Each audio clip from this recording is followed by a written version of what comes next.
So I'm not dead. I am supremely bad at keeping up with this here. I am someone who doesn't really come on here unless I really feel like I have something to talk about. And today we need to talk about Epic the musical. Mainly in that I'm going to go through every saga as somebody who is a big nerd. Let's set the stage with where I am in terms of my knowledge of the Odyssey, as Epic the Musical is a musical adaptation of the Odyssey by Homer. That is absolutely Peg you hear in the background because she's sitting right here. The Odyssey is an epic poem attributed to Homer, which means this was originally told in an oral tradition and got compiled into a written text later. My tradition with the Odyssey is that I have read 3 different translations of it because I'm a super nerd. I have read translations by Robert Fitzgerald, Robert Fagles, and by Richmond Lattimore. And the one that I am holding here is the translation by Robert Fagles, which I do think is one of the most accessible and easiest to get into if like you've never read the Odyssey and you need to get into it. I also highly recommend you get some sort of audiobook of it because, well, it was an epic poem, which means, again, it's part of the oral tradition of storytelling. This was not initially written down, it was told to people. Personally, I like having the hard copy because the intro and their notes are by renowned classicist Bernard Knox, and his stuff is super interesting in terms of an academic perspective, as well as giving you a good insight into Greek pronunciation, the geography that we're dealing with. And at the back, in addition, there's extra stuff like notes on the text, where there might have been like some translation wonkiness or just like extra context for things that get mentioned and you're expected to know, but are not explained in the Odyssey with regards to Greek mythology and bloodlines, timelines, etc. And a complete glossary of all the characters in the back, etc. This is the one I will be referring to while I go through Epic the Musical saga by saga. So, as I said, I have read 3 different translations of the Odyssey because I'm a super nerd. I am also the maternal granddaughter of a fairly well-known professor emeritus of the classics. This book in particular, Man in the Middle Voice, Name and Narration in the Odyssey, is referenced in the back as suggested reading by Robert Fagles. Yeah, this is my maternal grandfather. My paternal grandmother is also Greek. So, yeah, you could say it's in my blood, if you will. In addition, there is footage buried in a deep box somewhere that I hope never surfaces of me as an elementary schooler, mind you, with my younger brother, who's 3 years younger than me, completely acting out the Cyclops encounter with an inflatable Jar Jar Binks chair, starring as Polyphemus physically and my said grandfather voicing Polyphemus and the other Cyclops in the back. Let that never see the light of day. But that was a thing. Like, this was a story, and in Greek mythology was stories that I have known since I was a small child. I have also taken classes on it. I mean, 5 years of Latin to be a super nerd, which is not Greek mythology, but the Romans borrowed very heavily. Not a 1-to-1 ratio, but they borrowed a lot. And in addition, I took some courses in university with regards to the classics because it's just something that interests me. That being said, God, I sound like such a pretentious twat when I talk about shit like this. I have a film degree with a minor in English. Mainly, I focused on the study of narratives and how they worked, why they worked, and in addition, I took courses on adaptation. So, I am your best and your worst friend. In that, I am super forgiving when it comes to adaptations. I understand the adaptive process is difficult because you're changing mediums, basically. But it also means if I see an adaptive change that I cannot find a way to reconcile, I'm probably gonna harp on it a bit. I'm also a big fan of musicals and musical theater. A lot of my family has been involved in music and musical theater. I, played the flute for God, a long time and sang, and again, my whole family is extremely musical. So you tell me you're taking Greek mythology and the musical and throwing it all together into a big melting soup pot, I am listening. I'll also note that this is likely either going to be multiple videos or extremely long. I'm going to be filming it over the course of a good while. This lighting will absolutely change. 2 hours later. So, I know there are animatics and I know there's a lot of visuals. I'm going to be trying to stick with mostly just lyric videos. And that is because I have a basis in the Odyssey and I know the story, the visuals, it should not be hard for me to keep track of relatively what's happening, I should hope. And I don't want to be influenced by the visuals. I want to go purely on the music and the text, because to me, that is the best way to sort of see what's happening and what I think. Visuals I get distracted by. Sorry. 2 very boring minutes later. I'm going to be using my iPad to watch this, filming here on my iPhone, keeping my text handy, and I found what hopefully are accurate lyric videos and won't have any visuals to distract me. Right off the bat, we're starting in the Troy Saga, and that is supremely interesting to me because technically the Odyssey doesn't start in Troy. So, fun fact about the Odyssey, it's told predominantly in flashback. We begin 20 years after Troy, and Odysseus' son, Telemachus, is kind of like, okay, what even happened to my dad? Like, all the other heroes from Troy are home by now. He should be home, but nobody knows what happened to him. Nobody's heard from him. So he goes out under the guise of kind of like, I guess, a diplomatic mission. It's not that much of a guise because the city-states of Greece, which each city-state was essentially their own kingdom, were always kind of on the verge of fighting each other. And so you say, I'm bringing a diplomatic mission to you to say, hey, I'm not here to cause a problem. He travels to many places and people. He meets with Menelaus and Helen in Sparta. He meets with Old Man Nestor, who is by this point, God, that man must be at death's door. He was known as Old Man Nestor 20 years ago when they went to Troy. Man is still kicking. And he's trying to figure out what's happening. At which point the story then flashes to Odysseus and where he's been. He has a couple little adventures, mainly getting to yet another location where eventually he pulls a kind of like, I bet you're wondering how I got in this situation. And then begins to tell his story of where the fuck he's been for 20 years. So the story of the Odyssey is told predominantly in flashback. But if the very first saga is called the Troy Saga, I have to assume we're not using the flashback construction. I think it actually makes a lot of sense. It saves you a lot because of the multiple books of the Odyssey, you don't actually even start talking to Odysseus until like book 6. And I don't even think he starts telling his story till like book 8. So wow, we haven't even started and I'm already yapping, but here we go. So the first song is called The Horse and the Infant. I'm assuming the horse is the wooden horse. Okay, All right, my brothers, listen closely. Tonight we make the Trojans pay. Okay. So already, you're gonna have to forgive me, I'm gonna pause a lot. One, there's a ticking sound in the background of the song, which I like a lot. We are starting in Troy, and we are starting in the Trojan horse. I was right. So this is extremely interesting because most of what is known, like sort of canonically, about the sacking of Troy actually comes predominantly from a completely different epic poem. And that's the Aeneid by Virgil. And the entire, I believe it is second book of the Aeneid, is essentially the entirety of the sack of Troy. Because the main character, Aeneas, is a Trojan, and he's meant to be sort of this mythical founder of Italy and Rome. Yeah, I was right in that we are completely changing kind of the construction of the story of the Odyssey. We are going to start in even before the Odyssey ever talks about, really. I mean, Troy is obviously referenced and all of that, but we do not see the sacking of Troy. It's not really told about. This is interesting. And now I'm even more curious about this infant that's mentioned in the title because...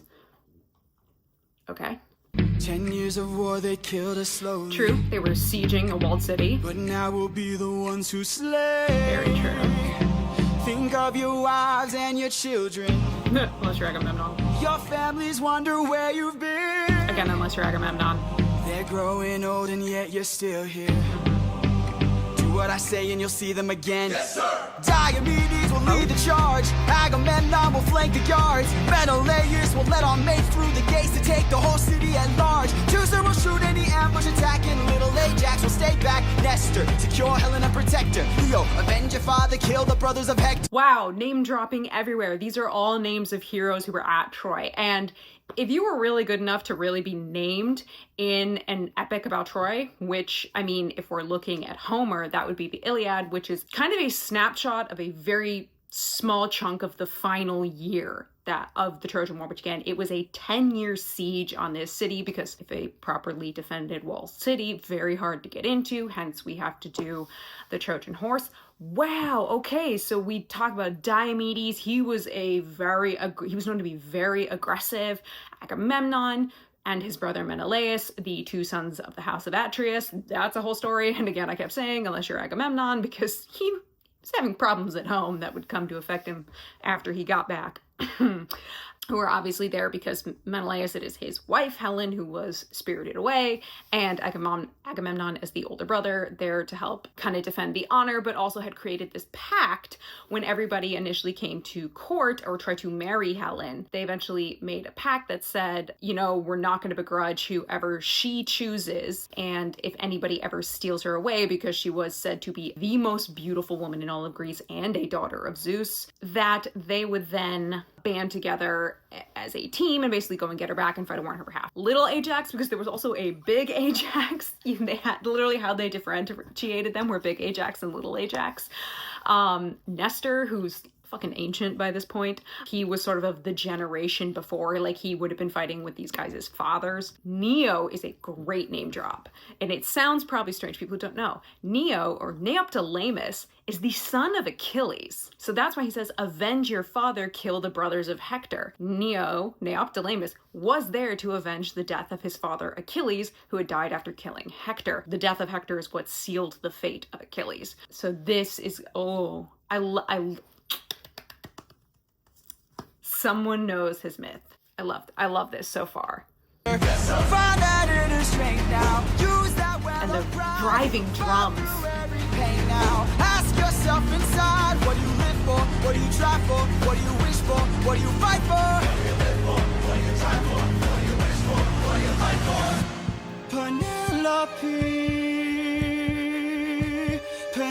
Penelope, and Telemachus. He was a baby when he left. I fight for us. I fight for us. He kind of does.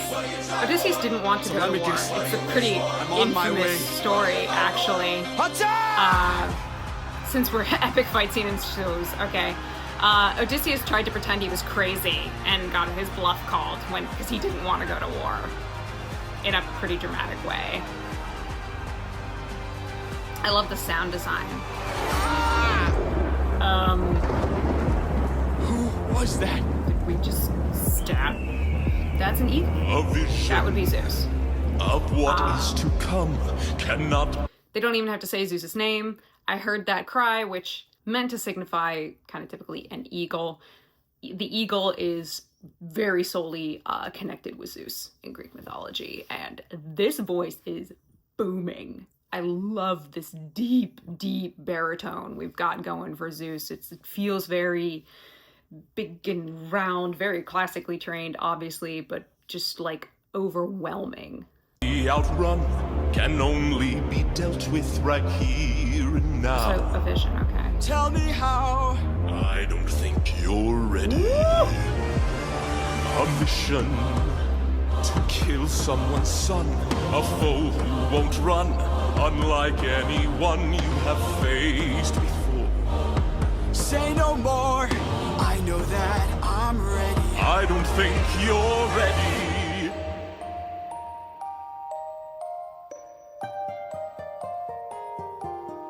It's just an infant. So this is our infant. It's just a boy. What sort of imminent threat does he pose that I cannot grow up, whoever he is. avoid? This is the son of none other than Troy's very own Prince Hector. Know that he will grow from a boy to an avenged. Okay. Do I want to speak or let this roll? I want to say this. The son of Prince Hector. I believe his name was Astyanax, the son of Hector and Andromache. Yes, he was extremely young. Yeah, he would have been an infant by that point, I believe. This is interesting. I'll let this continue on, and then I'll say why I'm finding this particularly interesting. One fumed with rage as you're consumed by age. If you don't end him now, you'll have no one left to save. You can say goodbye to. You can say goodbye to. I could raise him as my He will burn your own, or house send and him far throne. away He'll from find you wherever Make you sure his past is never known. Gods will make him I'd rather know if wait they're for ya. bringing you down I'm on my knees for ya. I'm begging, This is the please, will of the gods. please don't make me do this. Don't make me do this. The blood on your hands is something you won't lose. All you can choose is who's. Okay. I'm not even going to go on to the next song yet. There's so much to talk about just with that one. Oh my god, I let it play, and I'm trying not to pause too much. I'm going to be insufferable with pausing. I apologize. There's a lot to talk about mythologically from that standpoint. Okay, Zeus coming in to show him something. Zeus is sort of tied with prophecy, though traditionally you're often going to see Apollo linked a bit more with prophecy, and that's mostly down to his connection with the temple at Delphi. Very famous for having the oracle there. But Zeus is absolutely tied to prophecy in myth. So him coming down to tell Odysseus about Astyanax. So Astyanax is the son of Hector. What Zeus is telling him is that he'll come and burn your house down. If he grows up, he'll be an avenger. Very in line with Greek mythology. I was just referencing stuff with Agamemnon earlier, and Agamemnon and his brother Menelaus are the two brothers of the House of Atreus, which was this infamous house or bloodline due to the massive blood feud that happened, ricocheting down through multiple generations. Hi, this is Mad from the future, as you can tell by a completely different shirt and different lighting. So this explanation I was about to give on the history of the House of Atreus, I completely fucked up. I was clearly too tired to be filming this because I mixed up names and half the timeline. It tells you kind of what a big deal the House of Atreus is. The House of Atreus technically is said to have begun with Tantalus and Pelops, who I'm actually going to talk about later on. Tantalus, you have his son Pelops, who marries Hippodamia as a result of his own sort of adventures that he has. He's considered one of the heroes of Greek literature. And he and Hippodamia have children, two of their sons being Atreus and his brother Thyestes. So depending on which kind of version you read, again, the thing about Greek mythology is there's lots of variances and changes depending on who's kind of writing the story.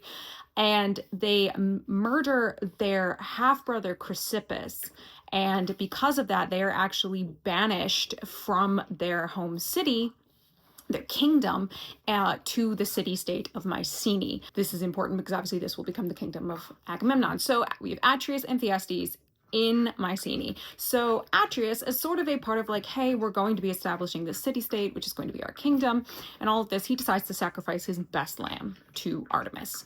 And, you know, he searches through his flock, and what he finds is a golden lamb. And he gives it to his wife to kind of hide it away from the goddess, because he's like, wait, this is actually kind of awesome. Unfortunately, it backfires on him, because little does he know, his wife, whose name I believe is Irope, is sleeping with his brother Thyestes, and she gives it to Thyestes. And so then Thyestes goes, wait, I can use this to my advantage. He persuades his brother Atreus to agree to this idea that whoever has the best lamb, this golden lamb that's in the flock, should be able to be king of Mycenae. Atreus agrees because he's like, well, I gave that to my wife, except she gave it to his brother, so Thyestes ends up ascending to the throne. He doesn't hold on to it forever. Eventually, Atreus retakes it because he gets some advice from Hermes on the orders of Zeus. You're gonna tell your brother the craziest fucking thing and say, like, if you agree to this and if this ever happens, that's the day I take the throne.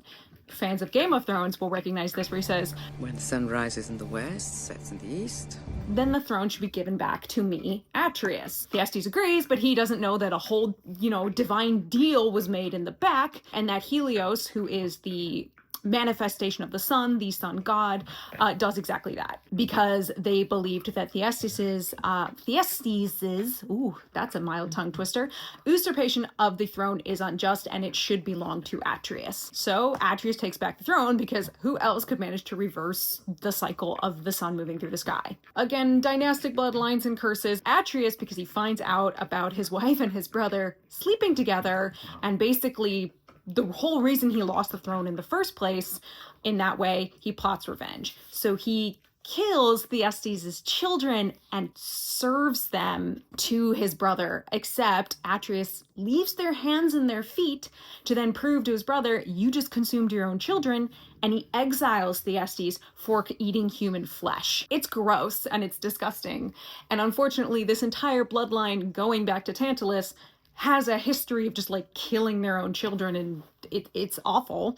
But continuing with that, Thyestes kind of ultimately gets the last laugh, and like, again, nobody's laughing in this whole grim situation. So Thyestes is pretty pissed off about this whole thing, and he goes to an oracle to be like, what the fuck do I do? Like, how do I get revenge? The oracle tells him, you need to sleep with your daughter and have a son. Which is, we're just upping the level of gross. That son would then kill Atreus. His daughter, I believe her name is Pelopia or something along those lines, gives birth to her son, her brother's son. I believe. She abandons him because she's so horrified at what has happened. He is then found and given to Atreus, who's then essentially raising his nephew/grandnephew as his own, alongside his own sons Agamemnon and Menelaus. It's not until adulthood that is told by Thyestes the truth that, hi, I am your father and your grandfather. If I'm Aegisthus, I'm throwing up, but okay. But the result is that Aegisthus does actually kill Atreus. But that is ultimately how Atreus gets fucked, and then it just continues on with his sons. Now, Menelaus becomes Menelaus of Sparta through marriage to Helen, and Agamemnon marries her sister Clytemnestra, and she comes to Mycenae. Now, it gets worse because Agamemnon actually sacrifices his daughter Iphigenia in a horrible way in order to get winds that will sail the crew on to Troy so that they can wage this war for Helen. Clytemnestra never forgives her husband for this. In fact, she shacks up with a lover the whole 10 years Agamemnon's gone. So when Agamemnon comes back and he's not only like sacked Troy, brings back the seeress Cassandra, who was a Trojan princess, as his like war trophy, Clytemnestra murders and her lover murder him, which then leads to their eldest son, Orestes, murdering his mother and her lover as revenge for that, and then having to go through a whole phase of penance and penitence to make up for the curse of matricide. It's a fucking mess, to put it lightly. 1 hour later. So the idea that the son of Hector would go and find the guy who engineered the downfall of his entire kingdom, because as the son of Hector, Astyanax was absolutely in line to take the throne, and then saw his whole city and therefore kingdom be sacked. Doesn't matter if he was an infant when it happened, he would absolutely come back to do that. But also, it wouldn't just be Odysseus. I mean, yes, Odysseus is the engineer of his downfall. I think he would have had a greater beef with Neoptolemus, who is the son of Achilles, who killed Hector. And that's actually also where I'm saying this is interesting, because the version that I have seen more often, as there are, of course, with myths, kind of variations on a theme, that Astyanax is killed in the sacking of Troy, but he's killed by Neoptolemus, who not only kills Astyanax, but takes Andromache, his mother and Hector's widow, as his war prize back from Troy.